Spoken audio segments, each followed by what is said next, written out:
and YouTube. All right, we are live. So I am talking. All right. Talking with Cedric Hohnstadt. Hello. And we are going to be just sketching out some tunes. I'm going to be sharing my screen. I'm going to be sharing his screen, and we're just gonna have the conversation about faith and cartoons and what it takes to be a professional illustrator. Just anything. And if you have questions, just throw them up in the comments. You can find Cedric at cedricstudio.com. Are you hearing audio feedback or like a repeat? Nope. Do you get that? Are you? Well, yeah. I'm sorry. I hate to be the boomer with the tech issues, but no problem. I've got my iPhone set up here to record the Instagram, and whatever you say something, I hear it come out of my iPhone at a half a second delay. But even though I've got the volume turned all the way down. Oh, that's weird. I do hear. So I don't know. Yeah. Well, so if that's annoying, or if it's, I don't know, if people out there in Instagram land, if you're hearing, yeah, they are. Okay, you know what? Gosh. Yeah. Wish there was a way I could fix that. I don't know what to do. Oh, this is embarrassing. Can you volume? I always, whenever I see the old boomer who doesn't know tech, I roll my eyes and be like, I'm never going to be that guy. And now I'm that guy. Don't grow old, people. It happens. It creeps up on you. Yeah. Shoot. Oh, and now my phone battery is dead.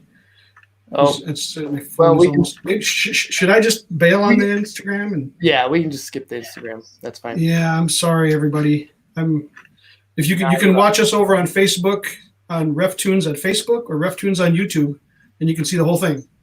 So if you're interested, jump on over there. Perfect. Bye, everybody. Try it again another time. Yep. All right. So. Okay. We still have Instagram on, but Cedric is going to be on. You'll be able to see him on the Facebook streaming or the what streaming? YouTube? Or Facebook or YouTube. The RefTunes Facebook or YouTube. All right. So let me know when you're ready. We can. Yep, I think I'm set up. I think I'm ready. So I'm going to be drawing an Octavius Winslow tune while we talk. No, that's okay. Right. So what I was, are we live now? Yes, we're live. Okay. What I was gonna do is there's a crisis pregnancy center in town that goes to public schools and gives presentations about abstinence, and their slideshow, the PowerPoint they use is really outdated, so they commissioned me to illustrate some cartoon illustrations for that. So I was going to work on one of those, but I've been made aware that they don't want the content of the talk to just be thrown out on the internet willy-nilly, because there are people who, I don't think they're saying anything outrageous or controversial or anything, but abortion's a controversial issue, abstinences and stuff, and they right. I think they just want to have some control over when it's presented and how. So just to be safe, I don't know for sure whether it would be okay with them if I did that. And that occurred to me about 10 minutes before we started this feed, that maybe I shouldn't. So instead, I keep a file of folders for just when I get what I think is a decent idea, I'll start to doodle something out and rough it in, and then I'll set it aside for a while and look at it later. And maybe I'll work on it some more, maybe I won't. So I'm going to pull up a couple of those and kind of bounce back and forth and see what I can do with them. Awesome. Cool. So, JEA Drops asks, are you a professional artist or is this a side job? And I suppose that could be for either one of you. Do you guys? Yeah, Cedric, are you a professional artist? That's the question, or is this a side job? That's what they tell me. I've been doing. I went to art school for a 5-year degree, and I squeezed it into 6. So it took me a while, but when I started doing freelance work while I was in college, and then afterwards I worked part-time jobs for about 2.5 years, but I got enough clients to go full-time, and I've been doing full-time freelance illustration for about 20 years now. I've designed toys for Disney and Hasbro, and I've illustrated cereal boxes for General Mills and packaging for Go-Gurt, and I supervised the animation of Mr. Potato Head on the Hasbro website, and I illustrated some gospel tracks for Ray Comfort and Living Waters Ministry that have millions of copies have been printed in like 30 different languages. So I've been really fortunate. I've been or blessed. It's just been amazing the stuff I've been able to do. But yeah, I've been doing this full time. Awesome. Could you share a little bit about how you came to faith? How I came to faith. Yeah, that's a lot of people have like a really cool conversion story where they, I was, fighting in bars and sleeping around until this, until God humbled me, and then boom, I went to church and had tears down my face. But I don't have that kind of story. I grew up going to church, and I've always been kind of felt drawn towards Christian things. Even in elementary school, I went to a public school, but in 6th grade, I started bringing my Bible and reading it during recess. So I was a weird religious nerd as far back as I can remember, practically. But in college, I did go through a period where you graduate, you get out under your parents' wing, and you go out on your own, and you start to wonder, what do I really believe? What do I believe? I know what I was taught, but what do I really believe? And I did start to wrestle with some things, and I started to wonder if God was even real. I guess so. The closest I came was I was working nights at a grocery store as a stock boy, and I was walking back to the dorms my freshman year, and I just remember it was sunrise. The sun was coming up, and there were all these trees overhead, kind of growing up on both sides with a little strip of sky in between. And I just remember saying, God, if you're real, you could make a bird fly overhead right now. So why don't you just do that? And I stopped and I looked up, and nothing happened. And I was like, yeah, I figured. And then I took another step, and I heard this, and I looked up, and out of the tree above me, about 20 birds just came out, and they all just like flew right over my head. And it kind of gave me chills. I was like, whoa. Cool. So I knew you were, I knew God. I knew you were there. No. But then about a week after that, some guys from a Christian organization on the campus came to my dorm, and they were just they were putting on a presentation about evidence for the Christian faith. And I went to the presentation and learned a ton of stuff. I didn't realize that you could actually be an intelligent person and not check your brain at the door when you become religious, and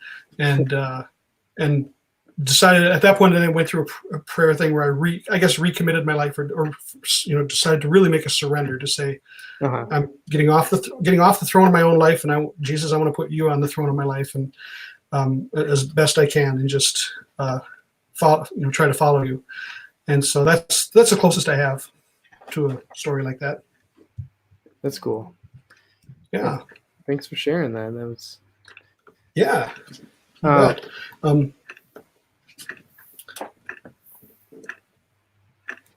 And I guess if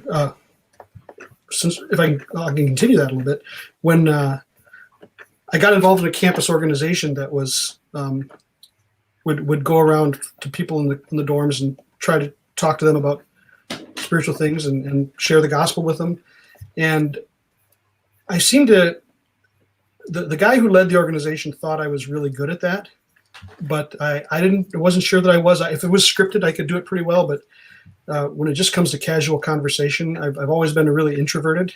So with my friends and people and relatives, people outside of the faith, I've never really had much success sharing the gospel. And so I've kind of always tried to walk this line in my Christian life between trying to find ways to share that with people, but not be too deep into the Christian bubble where I'm reaching people effectively, if that makes sense, and naturally and authentically. And I don't know.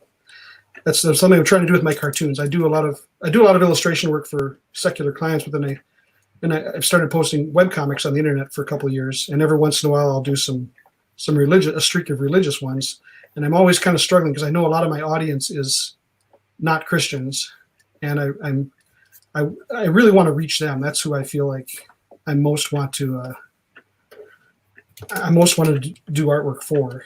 And so it's tricky. It's like, how do you say religious things and present religious ideas in thoughtful and creative ways that don't immediately make people roll their eyes or turn away?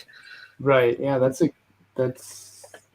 tough thing to do. I've noticed that when I tried to share some ref tunes on my personal Instagram account. I got a lot of feedback from people that didn't really care for it. They're like, hey, stop sharing this. That's not why I liked your page.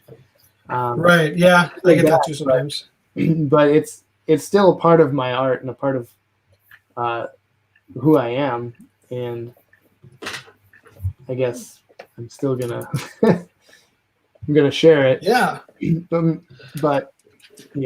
I do have the RefTunes page.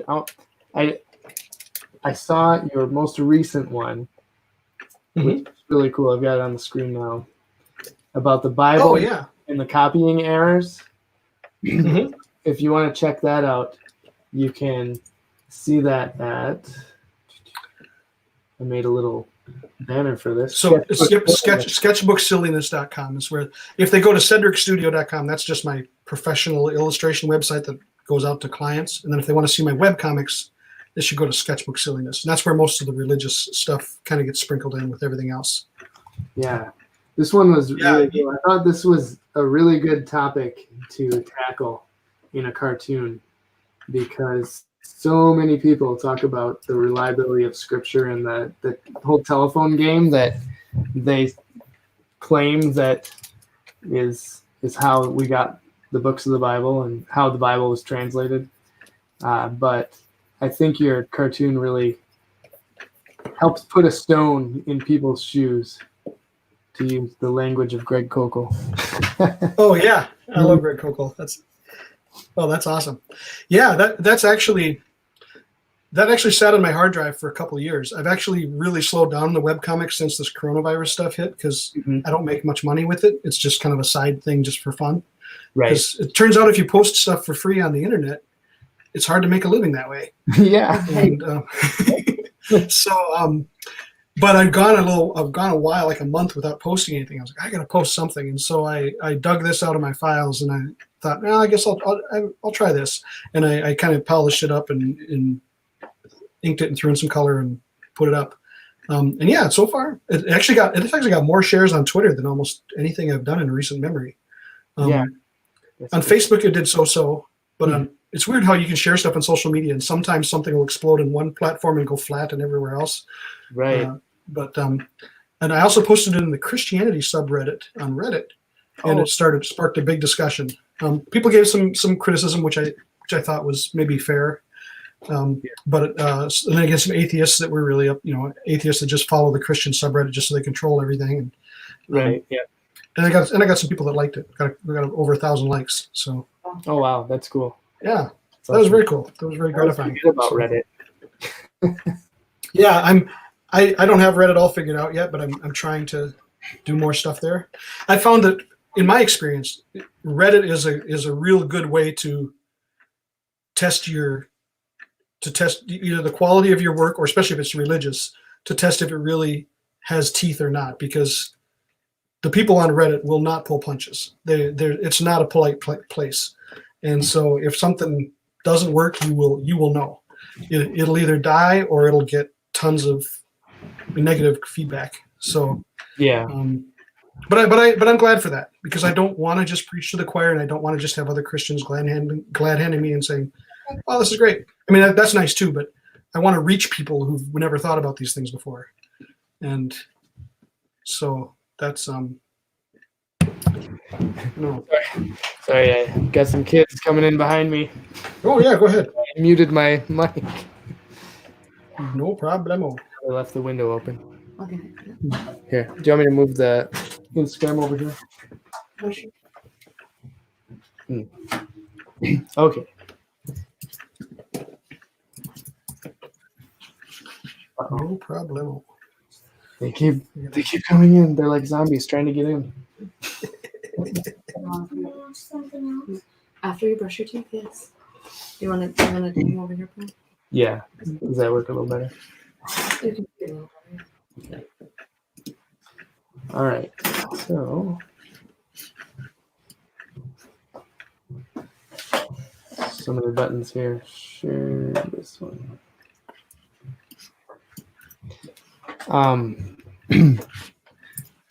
So how did you get started in doing freelance? Do you call it freelance or do you call it like independent contractor? Or It depends who I'm talking to. That's a great question. If I'm talking to relatives at a reunion or something, yeah, I might just use the word freelance. But I think the word freelance has negative connotations to people in the industry. Yeah, because it kind of feels like it to some people freelance is code for like I'm just in between jobs, or it's just a hobby, or I don't really have my act together. I'm not responsible enough to have a regular job, so I have to scrounge whatever I can get. So what I try to say, what I heard someone say at a conference, and I've used it ever since. I just say I own an illustration studio, and it sounds more professional. It's true, I do. Yeah. But it sounds much more professional. Like I own a business, rather than right. I'm freelance. So that's kind of what I do. But for something like this, I'm totally fine with the term. Very cool. Yeah, I mainly just use the term freelance. I've thought about using like a independent illustrator or like that, but it's just been easier to use freelance as I talk with people. Yeah. I've gotten questions like, "Oh, does that mean you're free?" Yeah. Yep. Never heard that one before. Yeah, I know. And I do, some of the stigma with freelance, I think, is maybe going away. I hope, because especially with the COVID stuff, but even before that, right? More and more people are working from home and doing contract work instead of full-time employees. That's becoming less stigmatized, more of a normal thing. Okay. So we'll see. But yeah, I think isn't it something like, I don't know, I've heard different numbers, but like maybe 1 out of every 5 people works at home. Wow, that's. I don't know. Maybe it's not that big, but. How did you get started in freelancing? When I was in high school, I went to a small town in Minnesota for high school for my education, and our teacher was really cool. And he kind of took an interest in me. I was every town has the kid that can draw, and I was the kid that can draw in that town. And there was a New York illustrator, a guy named Ralph Brown, and he moved to the sleepy small town right next to our sleepy small town. And he bought a house on a lake and was trying to run his business from there. And he built a little studio right on the lake shore next to his house, and he was making a pretty comfortable living. He obviously had a little bit of money, and my art teacher heard about it and set up a meeting with him and I. So I got to go over and see his studio and tour it and ask him questions and talk about it. It was the first time I'd ever heard that I met somebody who did freelance work full time and worked for themselves, and just was kind of a hired gun to draw. And for some reason, I just thought it was the coolest thing ever. And I just knew instantly, it was like something clicked, like a light bulb went on, like, this is what I want to do. I want to be this. And so that was my goal ever since. I went to college for illustration and tried to learn as much as I could even there. They didn't teach you very much about business in school, at least when I went. No. So I had to learn a lot of that stuff on the side. Yeah. But my senior year in college, you guys get American Crystal Sugar where you are? It's a brand of sugar. Crystal Sugar. It's a brand of sugar. You get it at the grocery store. Is it pink and blue? On a white pink day? and white? Might be. But anyway, they're a big sugar company. They were located in Fargo, North Dakota, right next to where I was going to school. And someone there, our professor recommended me to them, and I did some corporate illustrations for them, and started doing some corporate freelance work while I was still in college. That was cool. That's cool. Yeah, just after that, as soon as I got out of college, I got a dirt cheap apartment and a little 1-room thing, and I was just like, I'm single, I don't have kids, I'm just gonna try and put my head down and prayed about it a lot, and just decided that I wanted to try and see if I can make a career as a freelancer. And God's been very kind to me, and it's worked out.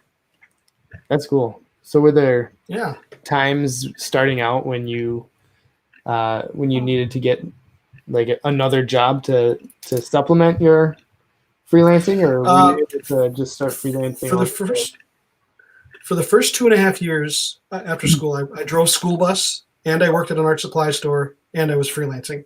Okay. But after 2.5, so I did that for 2.5 years until I had enough freelance clients where I decided to cut those other jobs loose and just try to focus on that. And ever since then, I've been able to do it. In fact, my wife was a stay-at-home mom for about 10 years. She quit her job for a while. So for about 10 years, I was providing for the whole family, which was awesome. Yeah. That's cool. Yeah. But now that she's working again, it's nice to have that pressure off a little bit. Yeah.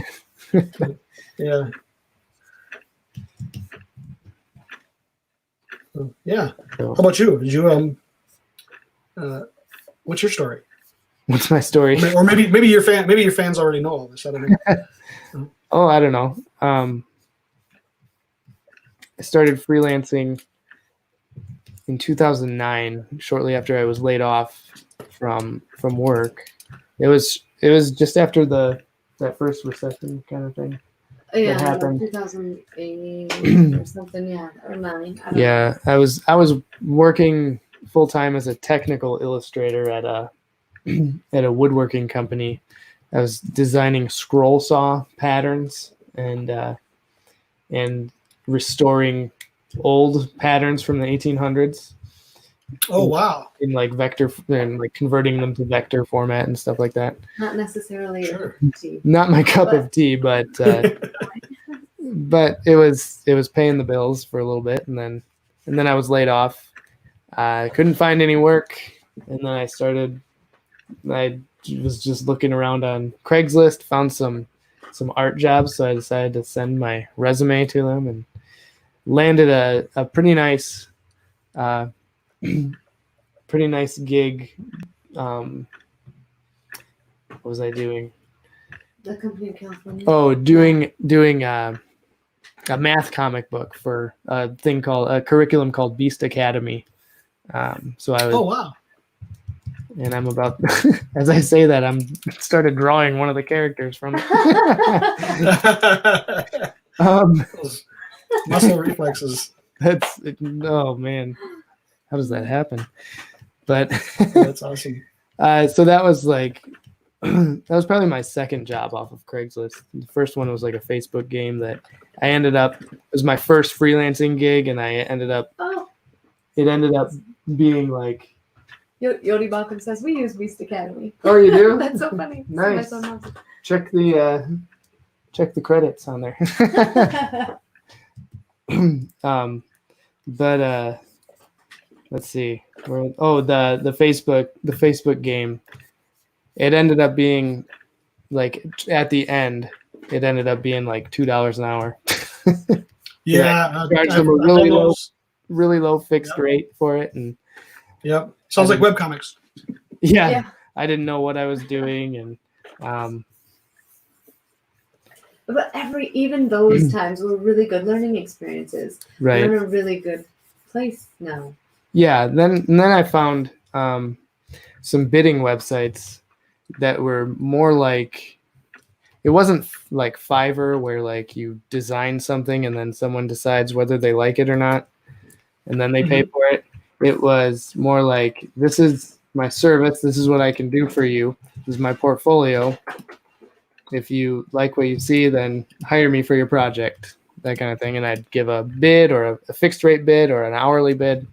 And then I got in on that site, and they eventually got pretty big, turned into Upwork.com. And I've been on there ever since as a top rated freelancer on there, so you get some nice perks on there, and so I've been doing that full time ever since, doing illustration and then comics like Rough Tunes on the side.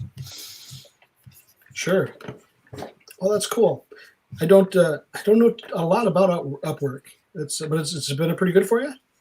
It's been really good. Yeah, they do take a percentage. They're kind of like a rep would, but like I think the first $500 you make with a client, they take 20%, and then it goes down to 10%, and then it goes down to 5%. So it's not Oh, sure. not terrible. When you can Right. account for that. In Yeah, your fee or charging. yeah, you can account for that. But, Yeah, when you're pricing out the project. Yeah. right. Yeah, you have to, I suppose. Yeah. Well, that's cool. Yeah. I use something that's kind of expensive, but it's they used to be called ad base, and now I think it's called agency access. Uh-huh. But they give you it's just a giant database of all the companies that, like major companies and smaller ones that hire freelance, either photographers or illustrators. And so if you're looking to work in a certain industry, or you have a certain company like that you want to try and get them to hire you, then you can either search for a brand and it'll tell you what ad agencies work with that brand and who to contact at that ad agency, or if you work for you want to do work with like, I don't know, I've been trying to get work with Fisher Price, so it shows you who to contact at Fisher Price and Okay. who to reach out to. It's for me, that's been super valuable resource to because the hardest part is getting the connection with somebody who's got a budget and who needs work done. Mhm. Yeah, That's the hardest part. yeah, definitely. Yeah. So I see you've done work for companies like Disney, Hasbro, Marvel, DreamWorks, Big Idea, Target, all these big places. Is that so you didn't go through an agent to do that? You went through just kind of your own resources, right? Right. And some of that, it's I say those are my end clients because they're not the direct client. They're I always try to say my end clients include because what like an example, like with Marvel and DreamWorks, let's say. Yeah. You know when you go to the either like the grocery store or Walmart or someplace, and you go to the bakery aisle, and they'll have those cakes that are like, they have like a SpongeBob cake or a Spider-Man cake, and they have these little plastic toys on the cakes. Yeah. Well, there's a company here in the Twin Cities that makes those toys, and they contract with Disney and with DreamWorks and all these studios. And for a few years, they were one of my clients, and so they would call me up and say, we're doing a Toy Story cake, and we want to see some ideas, or we've got an idea. We want to see something with Woody and a guitar. And so I would doodle up some designs, and occasionally I would even get to design the full toy, front, back, side, etc. And then they would, although usually that was done in house at Disney, but not always. And so, but for a few years I did a bunch of those. And then I've had other toy companies that have contracted with Disney as well. So I've never worked directly with Disney, but I've done a few projects through other companies that are working with Disney, if that makes sense. Companies that are like licensing their characters and things. Yeah. Okay. Like over in Europe, I got hired by a European toy company. They don't do it here in America, but I guess in Europe, when you go to the mall and you buy shoes or whatever, it's a common thing. Like here, if you go to McDonald's and you get a Happy Meal, you get a free toy. Yeah. They do free toys with everything. Well, maybe not everything, but if you go to the mall and buy some shoes, you might get a free toy. And so that's awesome. That's in parts of Europe, that's a thing. And so they wanted these little free tiny Disney giveaways, and I got to design those. They weren't done here in the United States, but they were done over in Europe. So that's cool. That was pretty cool. Yeah. So I've had a lot of fun projects like that. Cool. So do you have a favorite that you've worked on, or a few favorites? Probably my favorite client project was when I got to illustrate some cereal boxes for General Mills. They have their monster cereals like Count Chocula and Boo Berry and all that. And about 5 years ago, they tried to relaunch. They have an old werewolf character named Fruit Brute and an old mummy character named Yummy Mummy. Yep. And one year they decided to just relaunch those, and so I was the artist who got hired to design what they would look like on the front of the package, the new designs. Although I was working in tandem with a guy at an ad agency, and he was making some tweaks as well. But I created the actual art, and then I got to illustrate what went on the kind of a comic strip thing that went on the back of the package. That was probably the coolest client project I've ever done.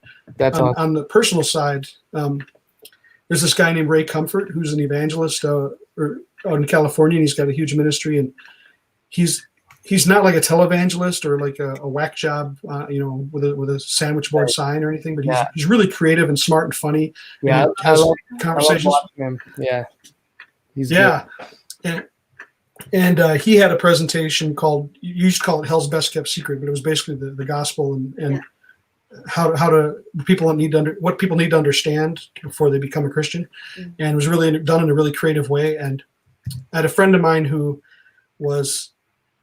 had just become a Christian, and he wanted to do something with all the churches in his community and get them all to buy ad space and like a newsletter thing that he wanted to send out. And he wanted something for me to illustrate on it. And so just for fun, I did a 2-page comic of this presentation, Hell's Best Kept Secret. And it was going to be mailed to every house in the town. And then I sent it to Ray Comfort just for fun. And he was like, "Oh, can you make this a tract? This is great." And so I redrew it as a tract. And it's their "Are You a Good Person" cartoon tract. I did it, it's like 10 years ago now, but it's I think they've printed, last time I checked, I think it was over 9 million copies, and it's been translated into like 30 languages. And I'm just amazed. I'm blown away at that. It's certainly not anything. I'm just a screwed up sinner like everybody else. I don't deserve any thing, and I don't make any money from it. It's not like I get royalties or anything like that. It's just I'm just glad to give back to the Lord that way, and then it worked out. That was the coolest project. Nothing I've ever done elsewise has approached that that level, and probably never will. But I think that's I'm very, very grateful for that. That's cool. I think it must have been about 5 years ago when we got some cereal from the store, and I was like, "Whoa, this artwork on the back is amazing." I wonder who did this. That's funny. I wonder how I could get in with General Mills to be able to do that. I remember specifically, and then when I started following you, I saw those projects on your website, and I was like, "No way!" That's the one, and that was the exact. Those were the. Oh, that's cool. Those were the that's exact awesome. ones from General. Well, and I do want to make sure I give credit where credit is due, because that was a very tightly controlled project, and there were lots of revisions and stuff. The layout and the writing were all provided to me by somebody at the agency. They already kind of had like a rough pencil of roughly what they wanted and where the words would go and stuff. Okay. And then it was my job to make sure the characters were on model and redraw. So I didn't have as much creative freedom in that one as I have had in other ones, but it was still just amazingly cool to work on. Yeah. But I want to make sure I'm not hogging more credit than I deserve. But it was fun. That's cool. I remember always enjoying that cereal box. Oh, thanks. Well, I love what you're doing. I think it's so neat that you're sharing all these really cool inspirational quotes. A lot of them which I'd never even heard of. From you're educating people a little bit about church history, and you're giving people inspiring things to think about. And I'm assuming that people that follow you know what you do, but maybe somebody's watching this who knows me but doesn't know you. So I'll just say you do this thing, Ref Tunes, which is, I don't know, you've probably done over 100 of them now, right? Yeah, I think it's a little. You take a quote, a little over 100. You just came out with your first book, I think. They take you take quotes from famous people in church history, basically, and then illustrate them in fun, really clever little mini comics. Mm-hmm. Or little illustrations, and I just think that's neat. And you must have had some that have been shared pretty widely, and have.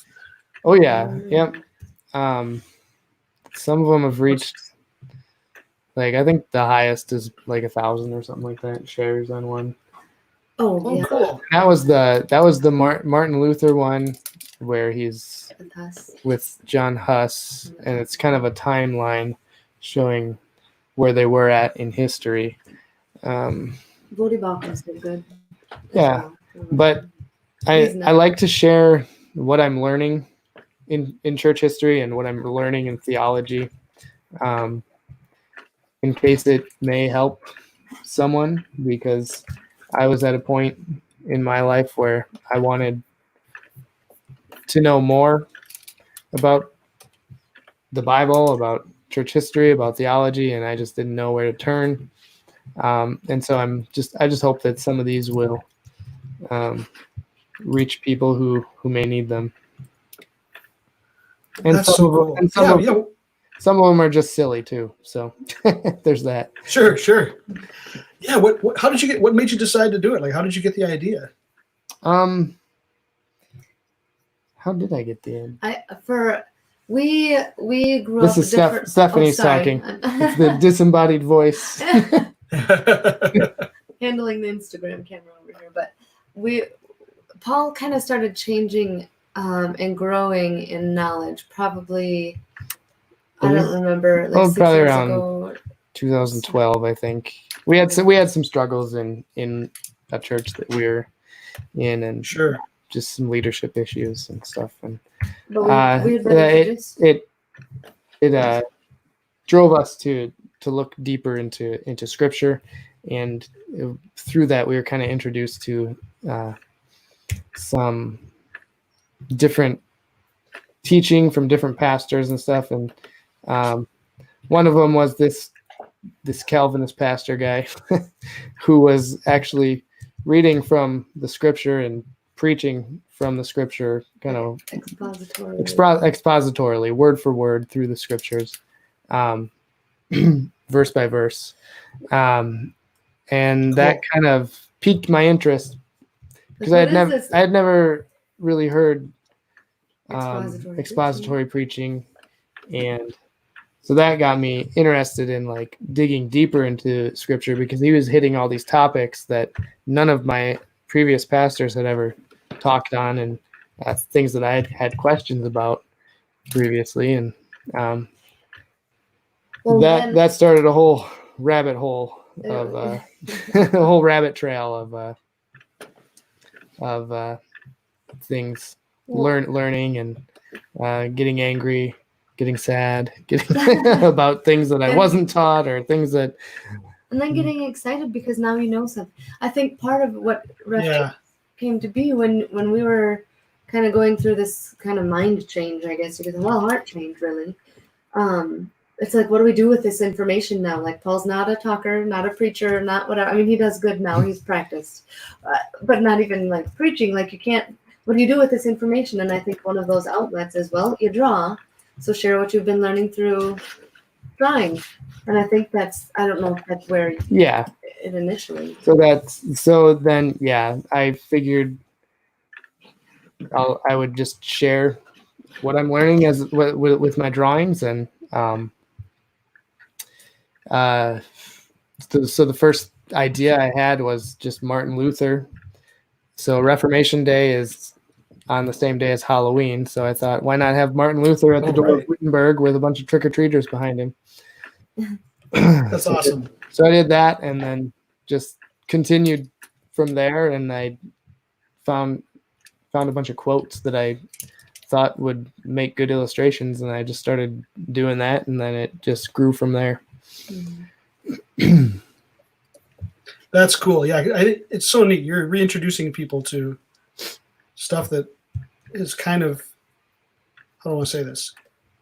Well, it's not taught a lot in a lot of churches nowadays. A lot of the rich history of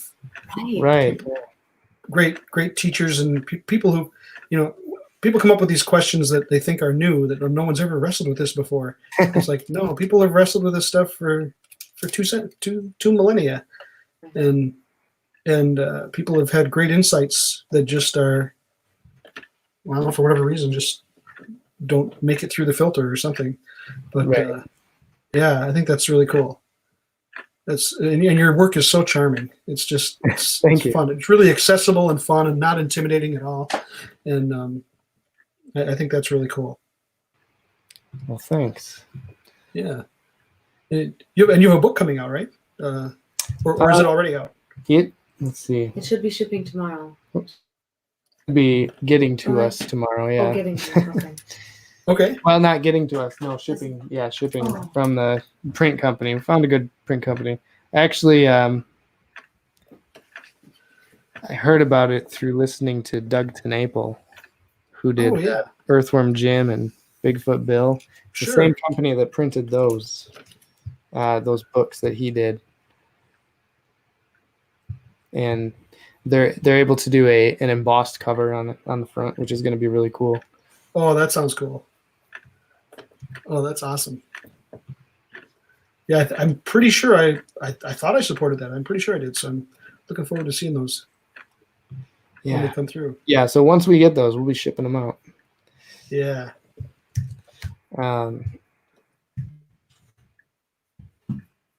That collects the all the comics from 2017 through 2019.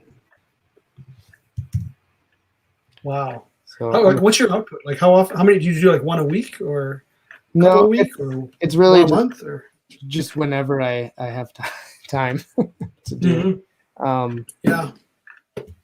So it ends up maybe being like 2 new ones, maybe. So every other week or so. Yeah. Well, and it depends on how big you go. You did like a 4-panel one. Oh yeah, that was a couple months. that took me a while to finish the 4-panel one. And that was inked. Because I only work on the ref tunes at night sometimes after the kids. Oh sure. Yeah. Yeah, it's nice when you can work uninterrupted. Yeah. I don't know if this ever happens to you, but I feel like my creativity is very fragile sometimes. Like it takes me a while. It's like this little turtle coming out of the shelf. I think John Cleese used that analogy. And shy turtle finally coming out, and then it starts to kind of, I feel like I get this momentum going, and feel like I'm finally hitting the groove. And then one of my kids will come in or something, and I need to go do something, and then I come back, and it's just all completely collapsed, and it takes me a while to get back into that groove again. So when you have that time at night when you can just work uninterrupted is the best. Yeah, I really enjoy that. Yeah. So you have the sketchbook silliness, and that's kind of your webcomic, right? Yeah, I don't know what it is, to be honest. I'm about 3 years ago now, maybe 4. So probably everybody who's listening knows what Inktober is, but if you don't, it's every October there's this kind of trend on the internet called Inktober. It's a hashtag where people just are challenged to do an ink drawing every day if you can, or as often as you can, and post it online. And the internet just gets flooded with all these really cool drawings that thousands of people do. And I was doing that one year, and about halfway through I decided to try and I've always wanted to be a cartoonist, but I know the newspaper, you can't make a living in syndicated cartoons anymore, and it's a lot of work. And so I'd never really tried it. And I thought, I'm going to try and do something. I'm just going to try and add some humor and see if I can think up some jokes for my cartoons, for my sketches, for my drawings for Inktober. And so I started posting what I thought were mildly amusing or funny sketches, and I found I really enjoyed it. And some of them were really lame, like dad jokes, but some of them were a little funnier and got some good response. And then after Inktober was over, I just kind of kept doing it, and it got me into my sketchbook more often because I know we're artists, we should be in our sketchbook every day, or even every week. Right. I found I was maybe cracking my sketchbook open once every couple months, and I just didn't have time. I had so many other things to do. Yeah. And this got me into it more, and it forced me to. It was the first time I've been doing stuff that other people wanted for my whole career, and now it was my first time saying, what do I really want to do? And so I just started messing around with any jokes I could think of, which is really hard. I'm sure, as you know, the writing of stuff or to coming up with the idea, sometimes that takes longer than the actual drawing. And one thing I've learned, I think, is that the writing is more important than the drawing, which is why you've got such a sweet deal, because you've already got some amazing writing to go off of from church history. Right. But like you can have an amazing illustration, but if the joke is flat or doesn't work, it's not going to get shared that much. But if you can just have stickmen, but if the joke is hilarious, it's going to spread around. Right.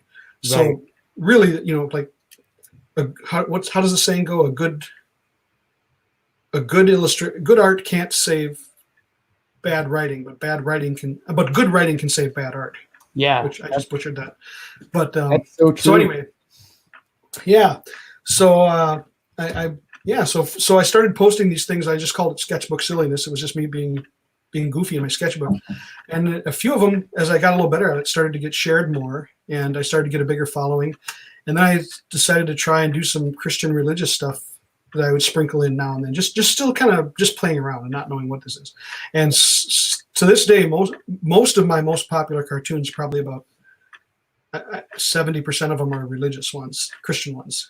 And so I'm still trying to figure out what I want to do with it. I've toyed with the idea of maybe doing a Christian comic that's separate from Sketchbook Silliness. Yeah. And because I get Christians come to my site and they see the Christian cartoons and they think, oh, this is really cool. And then I get people who aren't Christians come and they're clicking through and they're reading these funny cartoons, and then they stumble on a religious one and they're like, what? Well, I don't want this. And so I'm just trying to wrestle with that tension. And of course I don't make any money at any of it. So Right. I've also had to cut back on how often I can do them, if at all. So I'm feeling like I'm in this weird place where I'm just right now my attitude is just whenever I feel like doing something cool and I'm happy enough with it that I want to share it online, then I'll put it up. And if it takes off, it takes off. And if it doesn't, that's okay too. At least I'm practicing and at least I'm learning. Right. So, That's cool. yeah. It's a good attitude to have. Yeah, I was for a while. I was pressuring myself. I got to do like 2 a week, and then it was like I have to do 1 a week. And even then, it was like if I didn't have a great idea, I posted a few, and they just wouldn't go anywhere. And I was like, why did I pressure myself and stress out and spend a day and a half that I could have been doing client work to post something that wasn't good and that didn't get shared anyway? Right. Does that pressure on yourself kind of diffuse the energy that you, or the desire to even put stuff out, or does it fuel? No, that's a good question. I think my ego likes it. I'm a little embarrassed to admit it, but I can have kind of an ego about myself sometimes. Somebody else said, I don't know who said it, but there's like this weird thing with artists where on the one hand we feel like we're very self-critical, like, oh, this is not turning out like I want. My work is terrible. I can't draw today. We all a lot of artists feel that way. And yet at the same time, we also feel like everyone's got to see what I do. Like my stuff stinks, but I got to show it to everybody. And there's this weird tension, Yeah. And yeah. I understand that. Yeah. So, but since in some sense having a deadline is good because I think there is some value in forcing yourself to the discipline of doing something, even if you don't want to. Because some of my best cartoons have come about from just sitting down and saying, I don't want to draw anything right now. I can't think of anything, but I'm going to try it anyway. And then after 20 minutes, I'll get a great idea. So that's happened. Yeah. But then there's other times where it's like I've forced myself and sat down and I'm just like, I can't think of anything, but this idea is kind of good. So maybe I'll just keep pushing through and do it. And then afterwards, I'm like, maybe I wasted my time. But so I don't know. Yeah. Yeah. I have those moments where I just don't want to do anything, but then I'm fortunate to have a wife who pushes me to do things. And usually when I'm pushed to do something, it turns out I really enjoy it in the long run anyways. Fortunate isn't the word you usually use. Oh, why do you do this to me? But we have, someone from Facebook, Matthew Heinrich, has a Cedric story. And right here he says, I have a Cedric story. Oh. I had to take my wife to the ER one night last October for kidney stones. While in the waiting room, some colorful cartoons, and when I picked them up, I recognized Cedric's drawings about repentance. Oh, crazy! Oh, that's amazing! I'm gonna take a screenshot of that right now. Oh, that's okay. That's so cool. Oh, thanks for sharing that, Matthew or Matt. I don't know which you prefer, but thank you. That's cool. That makes my day. And I hope your wife is okay. Yeah. Those kidney stones are not fun. My wife had those once. Oh boy, that was not pleasant. That's cool. That's pretty awesome. So when someone says something like this, can you remember what it was that you did? Sometimes struggles, like which one was it? Sometimes, yeah. I think I do, but I'm not 100% sure. If it's the one about repentance, I'm guessing maybe it was the one with the I did one called The Great Exchange, which was really popular, where it just illustrates how Jesus takes our sins. No, maybe that's So separate. I can't. Separate I'm not from sure. That you did for Ray Comfort. Different than that. It might have been the Ray Comfort comic. It might have been that too. Okay. That's I've done a few that have had the theme of repentance somehow woven in, because I think that's an important part of coming to Christ in a serious way. It's yeah. So I'm not sure, but that's cool. And he says it's Matt, and she is okay. Thank you. Oh, good. Good. Yeah. Oh, that's cool. Oh, thanks. I'm going to sleep happy tonight. Yeah. Cool. It's really cool when you hear about people that you don't know stumbling upon your stuff. Yeah. It always blows me away, because I never think that it goes anywhere beyond Twitter or Facebook. But Right. you never know. You never know. Yeah. Yeah. So we know someone who spells their name just like you, but they pronounce it Cedric. Really? Yeah. So I've never heard. So before we came on, I had to watch some of your old videos to see how you pronounced your name. Because I was like, wait, Sure. I kept telling my son, call him Cedric. It's not Cedric. I've never heard Cedric before. Yeah. I said, it's Cedric. It's spelled the same way. And he's like, Mom, it's Cedric. And then I was working with his sisters one time, and they were like, Cedric, or whatever, saying something. Oh, funny. And I was like, oh, right from the sisters. I guess Donovan was right. Poor kid. I was giving him a hard time, too. It's not his name. Sure. Oops. Oh, fun. That's cool. No, I'd never heard it pronounced that way. That's neat. I've had people think they without meeting me, they assume I'm going to be African American, because I guess it's a much more common name in the Black community. That's funny. But nope, I'm just Midwestern, small-town white guy.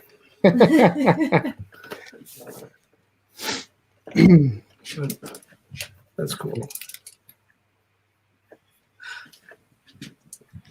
So is this drawing that you're doing, is this for, you said this was just for fun, or is just one of your old? Well, yeah, it's something, I don't know if I'm going to, I was just trying to think of a fun way to show, like, what the new birth is to people, that, like, right. The phrase "born again" is such a has a lot of negative connotations, and I was trying to think of to people who are outside the faith, they kind of think of it as religious wackos or whatever, or hypocrites, and but it really is like an inner transformation that happens. I would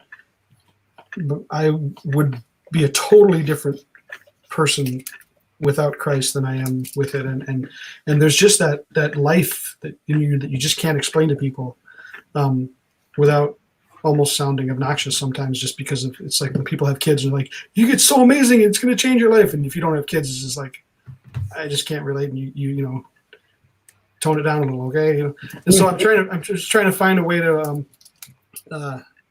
mess with it. I don't know if I like this idea enough, but I was just making a simple little poem. Before I met Jesus, I was but a worm, small and shriveled with sin, and then I was just trying to draw like an ugly shriveled worm. Mm-hmm. He called, "Follow me and die to yourself," which is going into the cocoon. Yep. Kind of symbolizing death. And he transformed my soul from within. And then I'm always trying to think of a punchline or a tag to make it better. And so I've got another a regular old scrawny worm saying, "You freak." But here's why I hesitate on this. Maybe you guys can share what you think.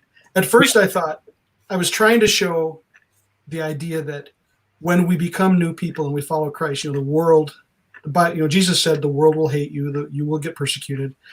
And at first I was just trying to show the balance of, yes, it's amazing, but on the other hand, it's not easy. People will not understand. On the other hand, then I look at it some more, and I'm trying to put myself in the mindset of somebody who's not a Christian, and I don't want them to think, oh, he's just saying that we're jerks.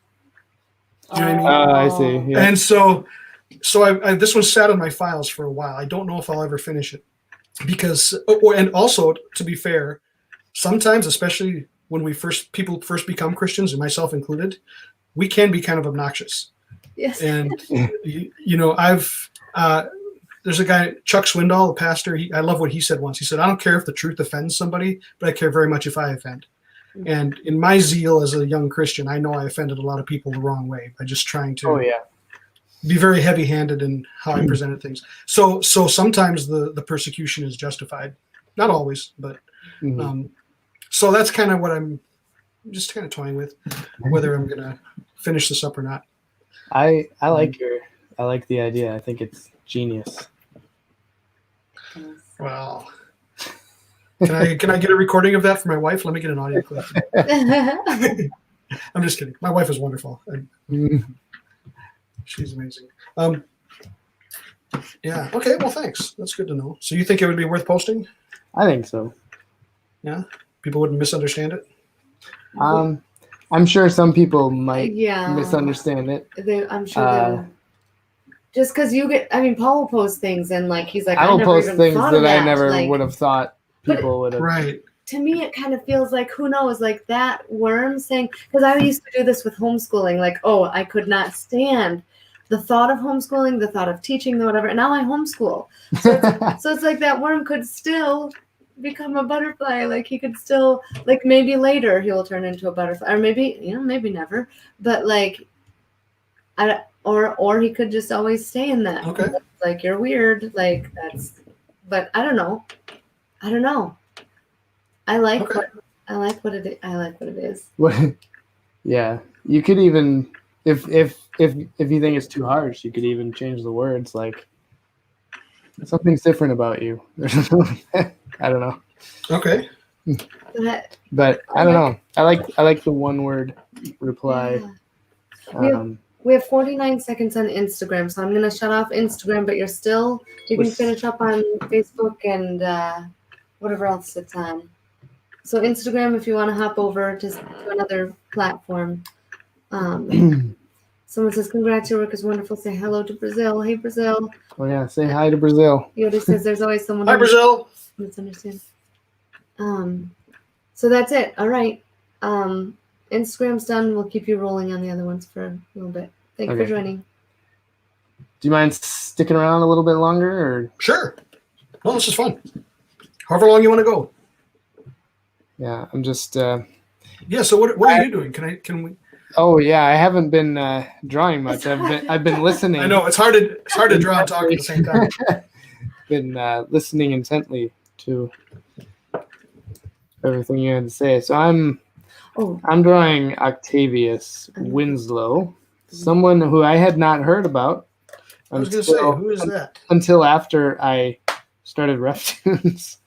People had told me about him, so I looked him up. He had some really good quotes, really good things to say. So this quote is actually. For whatever minutes for Instagram. Do you mind if I shut them down? No, that's fine. Or do you want it up? Oops. Yeah, just shut that down. That's fine. Oops. Oh, whoops. I'm trying to figure out all my buttons here. One moment. All right. So the quote I have says, "If God has laid your sins upon the Son of his love, you may rest assured that he will never lay them a second time upon you, since if Christ has borne them and atoned for them to divine justice, they never again can be found." That's beautiful. So that's the quote I'm working with. So I have a let's see. So I have this guy right here. He's digging through a box of like some of his old diaries and journals. And then Octavius here is popping in from off the screen. He asks, "Are you lost, son?" And the guy says, "Well, I'm looking for all of my past sins because, well, I was changed, you see, and I just want to make sure that all of them were atoned for, but I can't remember all the way back when I was." And then the next panel is Octavius cutting him off with that quote that says, says, "You may rest assured that he will never lay them a second time upon you."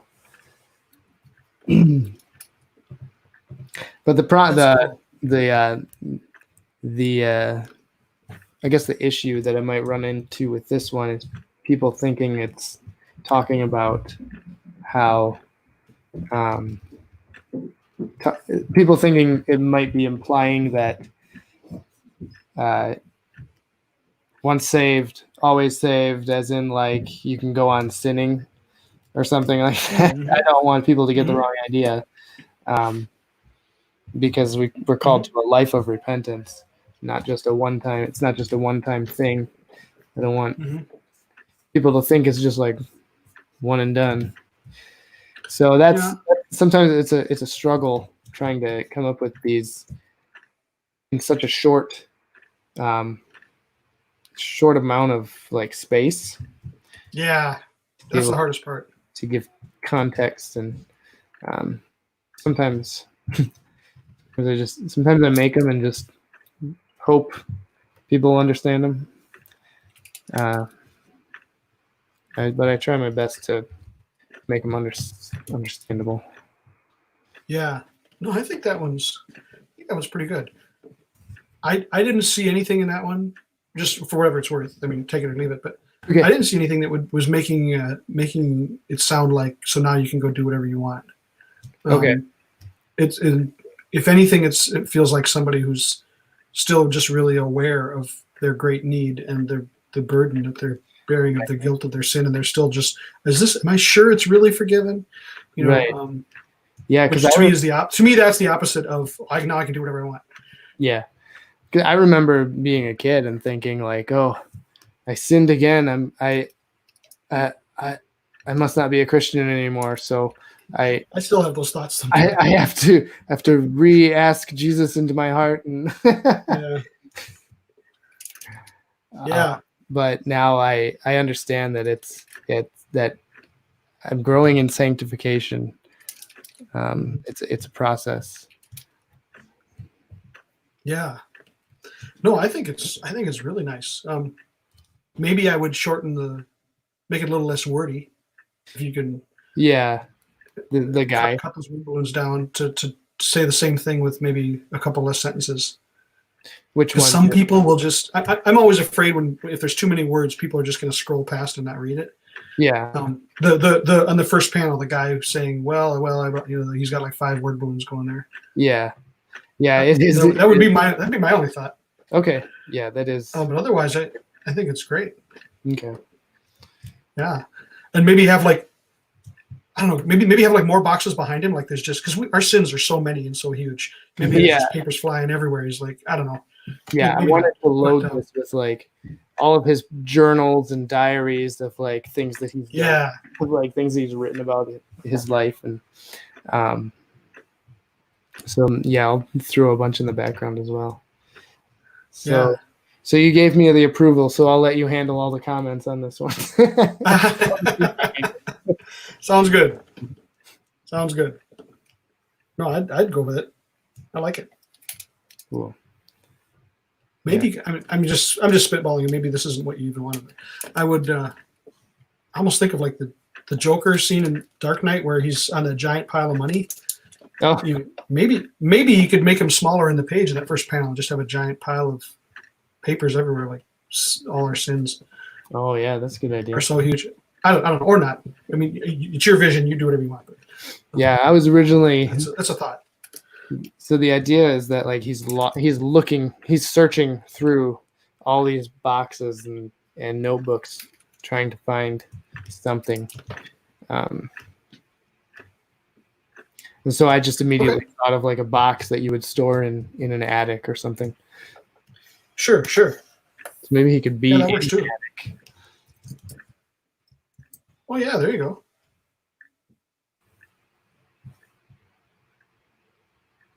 Now who's that guy? Is that the guy who says the quote? Yes, that's Octavius Winslow. There's probably my favorite name of all the guys that I've drawn. That is a cool name. And I found out he was named Octavius because he was the 8th child. Oh, you're kidding. I suppose by the time you get down to like kid number 7, you're like, I think we're out of name ideas. Just call him number 8. Yeah. Doesn't Jim Gaffigan have a bit about that? Probably. Something about the first kid you name him this elaborate name, and by the 5th kid you're like, just name him after the sandwich. Come here, Reuben. That's my middle name. Oh, is it really? I don't think it was after a sandwich. Oh, that's funny. Oh, That's funny. we've got a comment here. Sorry. Okay. Alvarado talking to Cedric here. Cedric, how about the butterfly says, I have been made new. Okay. Let me think about that. In the bottom panel? Yeah, I think that's what he's referring to. I It looks will, like looks like Steve is an illustrator as well. At least cool. he has Which- cartoonist yeah. for his. Oh, hi, Steve. I recognize that avatar now. Very cool. How you doing? That's awesome. Thank you, Steve. I'm gonna jot that down in pencil. I mull these things over to death, so I'm not gonna commit to anything yet, but I'm gonna put it down. I will be made. No, did you say I will be made new or I was made new? I have been. I have been made new. It's okay. I didn't think that sounded right. Okay. Maybe that's what it's missing. Sometimes I get so I've worked on something for so long that I just can't see it objectively at all, and then I need to walk away for a couple days, and then I come back and then I see it completely differently. Yeah, I have Whether that that happens to you or not, problem. and it can go either direction. Sometimes I'll think this is really great. This is my best drawing ever, and then I'll come back and look at it a couple days and be like, ooh. And then other times I'll be thinking, this thing's terrible. This is the worst I've ever done. And then I will look at it later and I'm like, it wasn't that bad. Oh, we got a couple more comments here. Have to go, but Okay. work to do.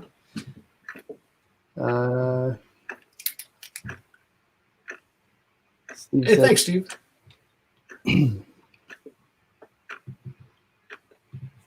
Thanks, Steve. I really appreciate the comment. That means a lot that people would take enough time to share something, to share a suggestion.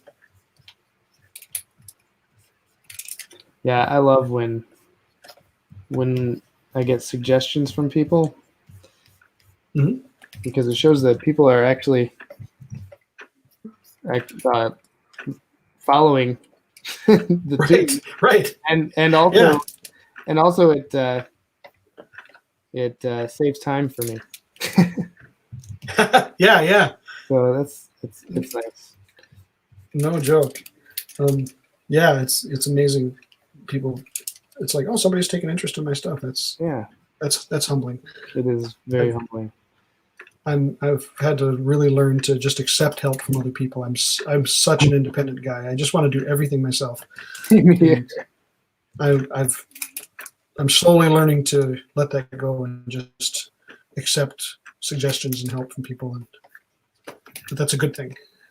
Yeah, that even goes for around the house here. Yeah, me too. I try to do everything myself, and but I'm learning to just let things go and delegate jobs to other people.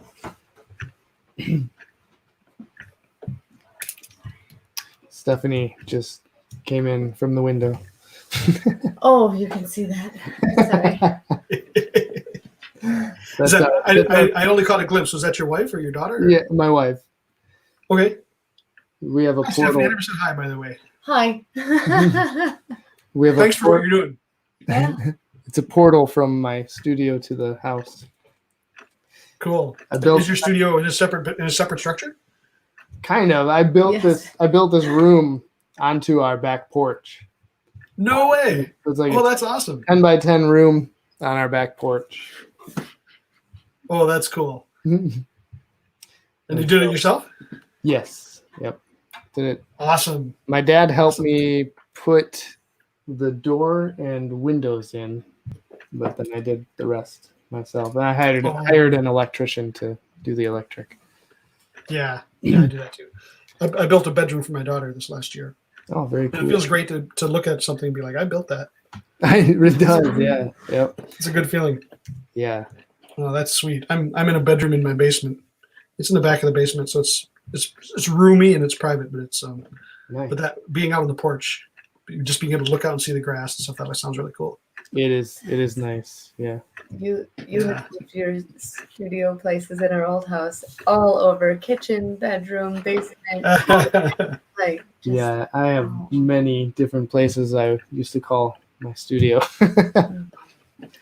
That's yeah, the basement was that's kind true too. Yeah, I was in the basement at our old house for a while, and it was so dark down there. it was so like, dark. There were no not finished. windows in there. Oh wow. And there was a time when I was under like this huge deadline for a client, and there was a lot of miscommunication with this client. They were getting irritable and telling me that I'm causing lots of financial burdens on them or something like that, and I went into like this really weird depression. Like I was in this really weird funk. I was like shaking, and Sure. it was not good. And thankfully, that client just kind of ended. But we associate the basement with those feelings. Yeah. I want to go back. I know there's. Don't send me. There's some truth to that. The room that you're in can affect sort of. I don't know if it's psychological or what. But, yeah. And yeah, if you get a bad memory somewhere, then it's not fun. Mm-mm. But it is nice to have that separation where you can have somewhere you shut the door and, like, you know, in my early days when I was working at the dining room table, it's just not the same. Right. You work at home, but you also sleep at the office. Yeah. Yeah. Yeah, I found having this room to myself is really good for concentration and being able to just really focus on what I'm doing. Although the kids do come in through the window, they have the ability to come in, which I don't mind, because now I have space for them to sit and do their own little art projects or their homework or whatever they need to do, which is nice. Yeah. Our time with them is brief, and then one day they're going to be too old to want to spend time with us. Right. Yeah. So what are the ages of your kids? Mine, I have three girls. They're 8 and 11 and 13. Okay. So I now have my first teenager. Yeah. But they're girls. They're sweet. They get along pretty good, and they mostly do what I tell them. And I'm pretty grateful. You know, my world gets pretty pink sometimes, but other than that, you know, sometimes I just got to go turn in on an action movie just to be reminded of masculine things in the world. But break something. No, yeah. But no, my girls are pretty sweet. It's pretty cool. And I asked a guy once. I met a guy, a friend of my wife's, who had raised 4 daughters, and I said, "What? You got any advice for me?" And he said, "Well, he said 2 things." He said, start saving up now in a special account for makeup and clothes." And then I can't remember what the second thing was, but yeah, it's oh boy, it's fun. Anyway, but you've got 4 kids, right? 3 girls and 1 boy. Yeah. Wow, And that's they're cool. Ages 4 to 10. But, yeah, That's a big spread. yeah. How is the quarantine? Are they holding up okay under the quarantine? Yes, nothing has changed really. Like since we homeschool. Well, I shouldn't say nothing. Like our Sure. having quality time outside of the home with friends. That's definitely lacking. We kind of depend on that to get through the homeschooling weeks. yeah. But they have taken it in stride. Like there's nothing that doesn't really phase them. I think life in general, like I don't think they get disappointed very easily because things have to change. Like Paul's job isn't always consistent, so we may say, you know, we're going to plan for this, and we will, but there are times when it has to wait, and we can do whatever we said in a few weeks. But you know, well, Dad's got to work now because he has it or something. Right. Yep. But they are so go with the flow. I don't think this really has phased them too much. Would you say? No, I don't think so. Oh, good. That's nice. Yeah. When you already work at home, and then if you're homeschooling as well, yeah, I can see where that would not. They're already kind of used to that. Yeah. But That's cool. the trails are all still open and everything, so we like to get out and Go hiking, and so that gets us out of the home, so that's nice. And it's getting warmer, except today was cold. So it's been warm and then cold and then warm and cold. But once it's warmer, they'll be outside playing. Is it pretty cold over there still? Yeah, I'm in Minnesota, and some people think Minnesota is just winter all year, which it's really not. It's just we have all 4 seasons. It's just our winters are longer than they are in other parts of the country. But yeah, we're supposed to be in spring. It's supposed to be really nice right now. And it's this last few days we had some snow in parts of Minnesota. It's just come on. Yeah, we just. I'm trying to be thankful. But yeah,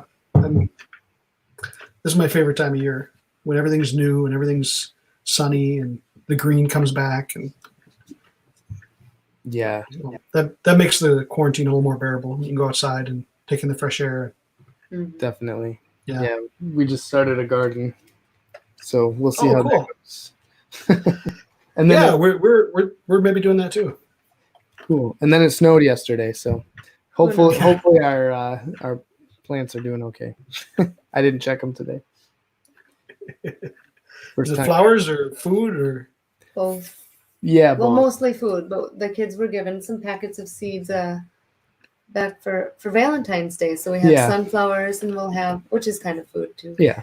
And then a couple of other regular like flowers, and then the rest is vegetables. Yeah. Nice. All right. It'll be good to have. If the apocalypse comes, it'll be right.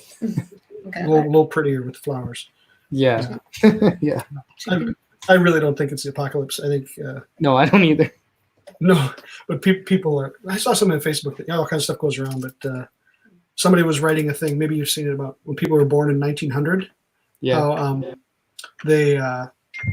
someone who was born in 1900 saw, like, by the age 17 they saw World War I, and then they saw by age 20 they saw the flu plague, the flu that went around for 2 years, and then in their 30s they saw World War II and Great Depression, and they were just listing all these things, and all the way up to the Vietnam War, and just kind of putting perspective on what we're going through. I mean, it stinks what we're going through, but it's not like this is the worst tragedy that's ever befallen the world.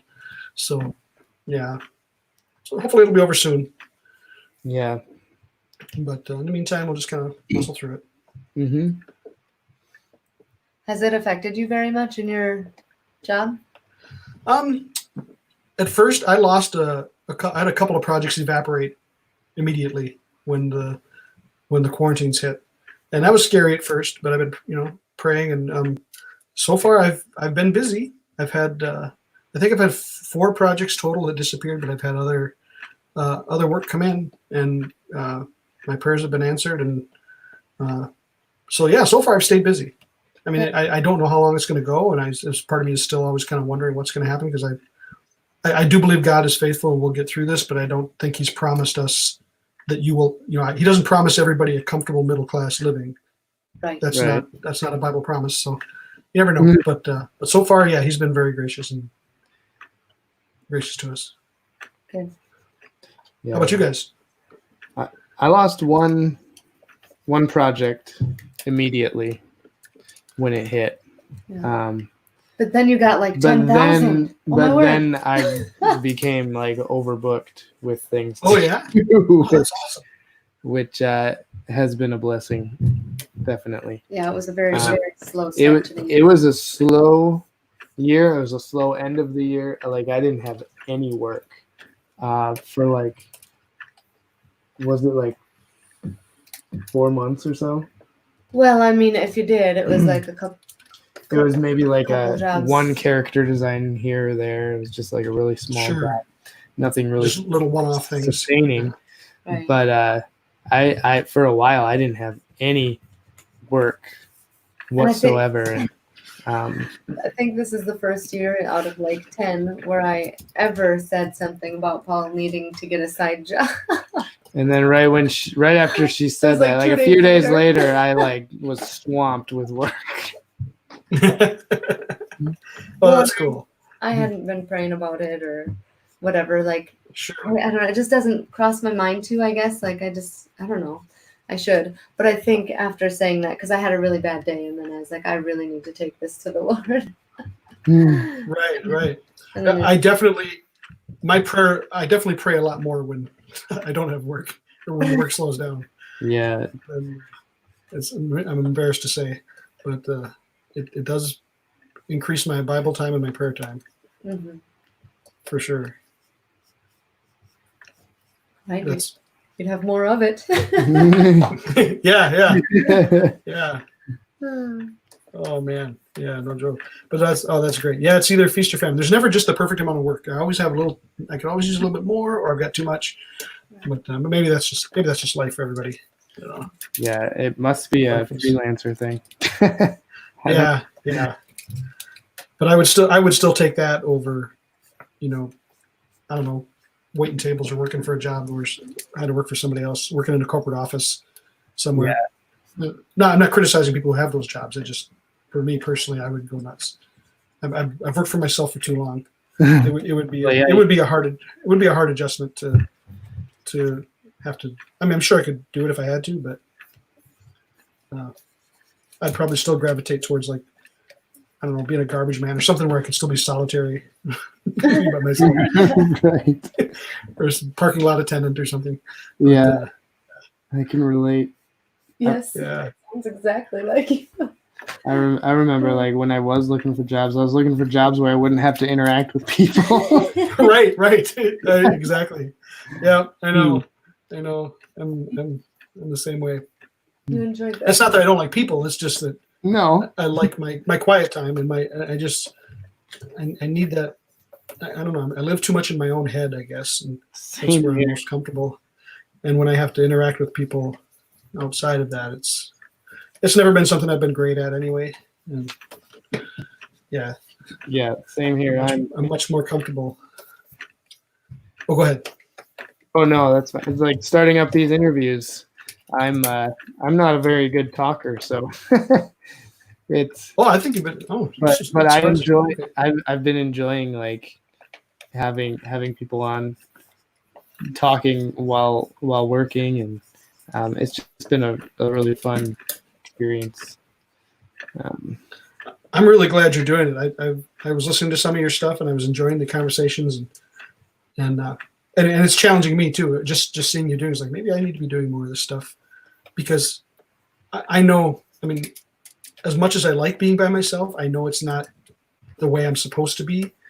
Right. I know that our pastor likes to say that the hermit, that's not God's plan. That's just we're made for community. We're made for relationships, and I know I put on weight and I eat bad and I don't treat myself when I'm by myself too long. I get, my self-control is weaker in lots of areas and things are I'm just get into funks and stuff. And when I'm around other people, it's like eating my vegetables. It's like, or, I know I need to do it and I'm always glad I did afterwards.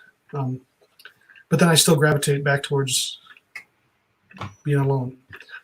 So it's, I wonder if in heaven, if we'll be able to just kind of, if I'll still be that way, if I want to be just by myself for a while, or if it's, if that's something, or if that's something where it's going to be so much different and so full of joy and everything everywhere that I'm just going to want to be with other people all the time. I don't know. Yeah, that's it. I don't know. That's something to think about. Who knows? Yeah. Who knows? Oh, we've got a. I was wondering. Steve says, "Thanks for doing this, guys. God bless you both. Your work is inspiring. Have a great night." Awesome. You bet, Steve. Thanks for hanging in there with us. We'll see you on social media soon. And I was just noticing it's almost 9:30 here. Yep, same here. And I I was probably about should to- be going to help get my kids to bed. Yep. But thank you so much for doing this. Thank you for having me. This was really fun. Yeah, thanks for As well. coming on, and it's fun being able to talk to another creative and work while we Absolutely. talk. You bet. Yeah. So, is there anything you want to promote before? I guess really quickly, well, there's my webcomic, Sketchbook Silliness. Yep. I've just recently started taking a few of my funnier cartoons and trying to put them on merchandise, like T-shirts and mugs and stuff. Okay. I made some cartoon face masks with silly mouths on them and stuff that are for sale. That people seem to. Few people have bought those. So you can check all that stuff out on my store at cedricstudio.com. I've got a book of cartoons that's available that you can purchase there, or download a PDF. Okay. And I've got that right on the screen there.